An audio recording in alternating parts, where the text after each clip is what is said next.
पाकिस्तान यात्रियों वालों हरियाणा कमेटी ते लापरवाही के दोष। यानी हरप्रीत सिंह दा मनप्रीत सिंह इयाली ते सियासी हमला। श्री अकाल तख्त साहिब तक पहुंचा गुरुद्वारा भाई वीर सिंह दा नाम बदलन दा मामला। हरियाणा सरकार की मिली भुगत काबूवाल नाल पंजाब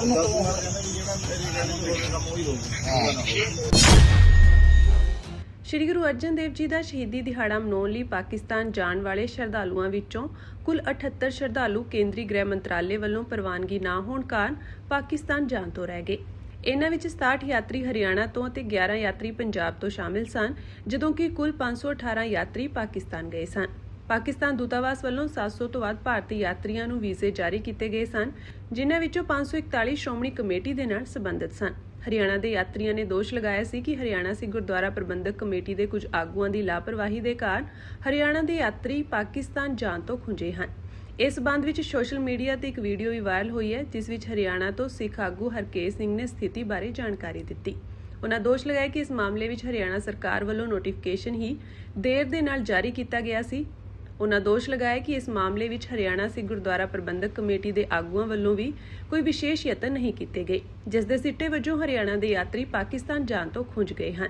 उन्होंने दस्सिया कि श्रोमणी कमेटी के नाल संबंधित सारे यात्री ਅਤੇ दिल्ली कमेटी नाल संबंधित सारे यात्री पाकिस्तान गए हैं, जदों कि सिर्फ हरियाणा कमेटी नाल संबंधित यात्री ही पाकिस्तान जाण तो रह गए हैं। उन्होंने दस्सिया कि रात 8 बजे तो बाद वो अटारी सरहद तो अपने घरां नूं वापस परते हैं।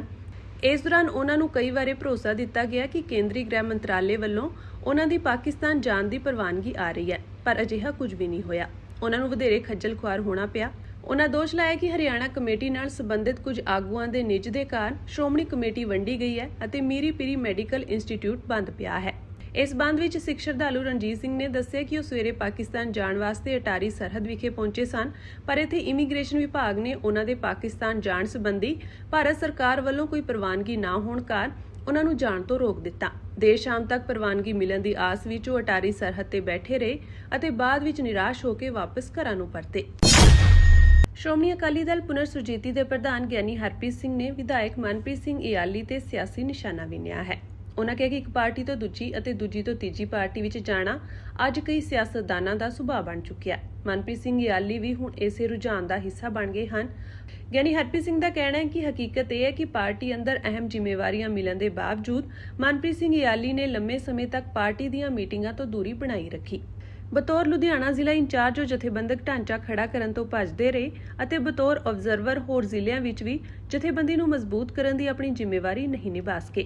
उन्होंने कहा कि सियासत ਵਿੱਚ ਕਿਸੇ ਨੂੰ ਵੀ ਆਲੋਚਨਾ ਕਰਨ ਦਾ ਪੂਰਾ ਹੱਕ ਹੈ, ਪਰ ਉਸ ਆਲੋਚਨਾ ਦੀ ਭਰੋਸੇਯੋਗਤਾ ਉਦੋਂ ਹੀ ਬਣਦੀ ਹੈ ਜਦੋਂ ਵਿਅਕਤੀ ਆਪਣੇ ਸਿਆਸੀ ਸਫ਼ਰ, ਆਪਣੀਆਂ ਜ਼ਿੰਮੇਵਾਰੀਆਂ ਅਤੇ ਆਪਣੀ ਭੂਮਿਕਾ ਬਾਰੇ ਵੀ ਓਨੀ ਹੀ ਇਮਾਨਦਾਰੀ ਨਾਲ ਗੱਲ ਕਰੇ ਜਿੰਨੀ ਉਹ ਦੂਸਰਿਆਂ ਤੋਂ ਉਮੀਦ ਰੱਖਦਾ ਹੈ। ਜਿਹੜਾ ਪੈਮਾਨਾ ਦੂਸਰਿਆਂ ਲਈ ਰੱਖਿਆ ਜਾਂਦਾ ਹੈ ਉਹੀ ਆਪਣੇ ਉੱਤੇ ਵੀ ਲਾਗੂ ਹੋਣਾ ਚਾਹੀਦਾ ਹੈ। गुलमर्ग विच स्थित गुरुद्वारा भाई वीर सिंह का नाम बदलन की तजवीज़ नाल जुड़िया विवाद हुण श्री अकाल तख्त साहिब तक पहुंच गया। असहमति जताउण वालियां धिरां ने गुरुद्वारा साहिब की असल पछाण नूं बरकरार रखण लई श्री अकाल तख्त साहिब तो दखल देण की मांग की है। डिस्ट्रिक्ट गुरुद्वारा प्रबंधक कमेटी बारामूला के 2 मैंबर राजिंदर सिंह और मनमीत सिंह ने रस्मी तौर पर श्री अकाल तख्त साहिब के कार्यकारी जथेदार ज्ञानी कुलदीप सिंह गड़गज तक पहुंच करके इस मामले में दखल देने की अपील की है।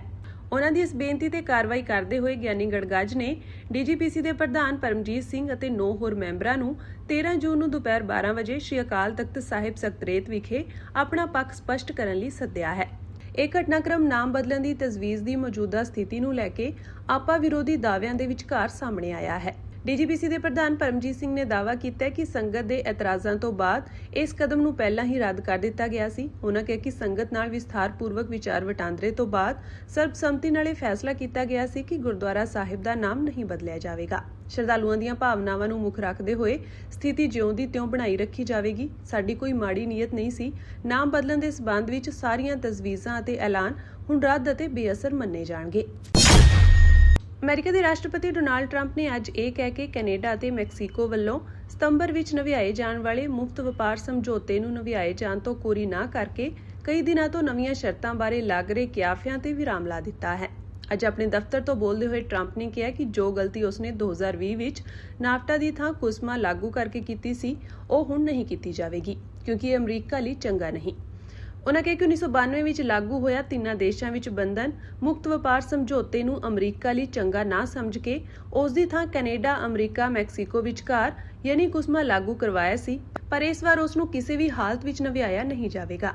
ਅਮਰੀਕੀ ਰਾਸ਼ਟਰਪਤੀ ਡੋਨਾਲਡ ਟਰੰਪ ਨੇ ਕਿਹਾ ਕਿ ਅਮਰੀਕਾ ਨੂੰ ਕੈਨੇਡਾ ਤੋਂ ਕਿਸੇ ਚੀਜ਼ ਦੀ ਜ਼ਰੂਰਤ ਨਹੀਂ ਅਤੇ ਨਾ ਹੀ ਮੈਕਸੀਕੋ ਦੀ ਕਿਸੇ ਚੀਜ਼ ਦੀ ਲੋੜ ਹੈ, ਪਰ ਇਹਨਾਂ ਦੋਹਾਂ ਦੇਸ਼ਾਂ ਨੂੰ ਉਹਨਾਂ ਚੀਜ਼ਾਂ ਦੀ ਲੋੜ ਹੈ ਜੋ ਅਮਰੀਕਾ ਕੋਲ ਹਨ। ਇਸ ਲਈ ਦੋਵਾਂ ਦੇਸ਼ਾਂ ਨੂੰ ਅਮਰੀਕਾ ਨਾਲ ਚੰਗਾ ਵਿਵਹਾਰ ਕਰਨ ਦੀ ਲੋੜ ਹੈ। ਟਰੰਪ ਨੇ ਭਰੋਸੇ ਨਾਲ ਕਿਹਾ ਕਿ ਮੈਕਸੀਕੋ ਅਤੇ ਕੈਨੇਡਾ ਦੇ ਨਾਲ ਵਪਾਰ ਕਰਨਾ ਅਮਰੀਕਾ ਲਈ ਘਾਟੇ ਦਾ ਸੌਦਾ ਹੈ। ਸਾਡੇ ਕੋਲ ਉਹਨਾਂ ਨਾਲੋਂ ਕੁਝ ਵੱਧ ਹੀ ਹੈ। ਅਮਰੀਕਾ ਨੂੰ ਉਹਨਾਂ ਦੀਆਂ ਕਾਰਾਂ ਦੀ ਲੋੜ ਨਹੀਂ, ਸਾਨੂੰ ਉਹਨਾਂ ਦੀ ਲੱਕੜ ਦੀ ਲੋੜ ਨਹੀਂ, ਸਾਨੂੰ ਉਹਨਾਂ ਦੀ ਊਰਜਾ ਦੀ ਲੋੜ ਨਹੀਂ। ਤੇ ਆਪਣੀ ਗੱਲ ਮੁਕਾਉਂਦੇ ਹੋਏ ਟਰੰਪ ਨੇ ਕਿਹਾ ਕਿ ਸਾਨੂੰ ਉਹਨਾਂ ਤੋਂ ਕਿਸੇ ਵੀ ਚੀਜ਼ ਦੀ ਲੋੜ ਨਹੀਂ ਤੇ ਜਦੋਂ ਲੋੜ ਹੀ ਨਹੀਂ ਤਾਂ ਸਮਝੌਤਾ ਕਿਸ ਲਈ ਕੀਤਾ ਜਾਵੇ। ਯੂਕਰੇਨ ਨੇ ਅੱਜ ਰੂਸ ਦੇ ਅੰਦਰੂਨੀ ਇਲਾਕਿਆਂ ਵਿੱਚ ਕੀਤੇ ਲੰਮੀ ਦੂਰੀ ਦੇ ਹਮਲਿਆਂ ਨਾਲ ਕਈ ਟਿਕਾਣਿਆਂ ਨੂੰ ਨਿਸ਼ਾਨਾ ਬਣਾਇਆ ਹੈ।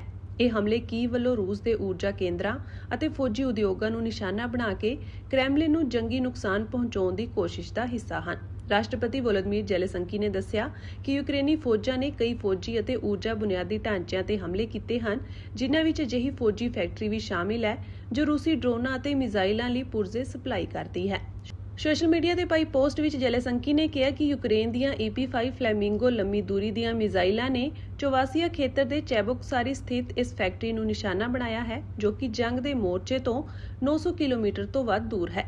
ਉਧਰ ਰੂਸ ਦੇ ਰੱਖਿਆ ਮੰਤਰਾਲੇ ਨੇ ਕਿਹਾ ਕਿ ਉਹਨਾਂ ਦੀ ਹਵਾਈ ਰੱਖਿਆ ਪ੍ਰਣਾਲੀ ਨੇ ਰਾਤੋਂ-ਰਾਤ 326 ਯੂਕਰੇਨੀ ਡਰੋਨ ਹੇਠਾਂ ਸੁੱਟੇ ਹਨ। ਚੋਵਾਸ਼ੀਆ ਦੇ ਮੁਖੀ ਓਲੇਗ ਨਿਕੋਲੇਵ ਨੇ ਮਿਜ਼ਾਈਲ ਹਮਲੇ ਦੀ ਪੁਸ਼ਟੀ ਕੀਤੀ ਹੈ, ਪਰ ਇਸ ਬਾਰੇ ਵਿਸਥਾਰ ਨਾਲ ਜਾਣਕਾਰੀ ਨਹੀਂ ਦਿੱਤੀ।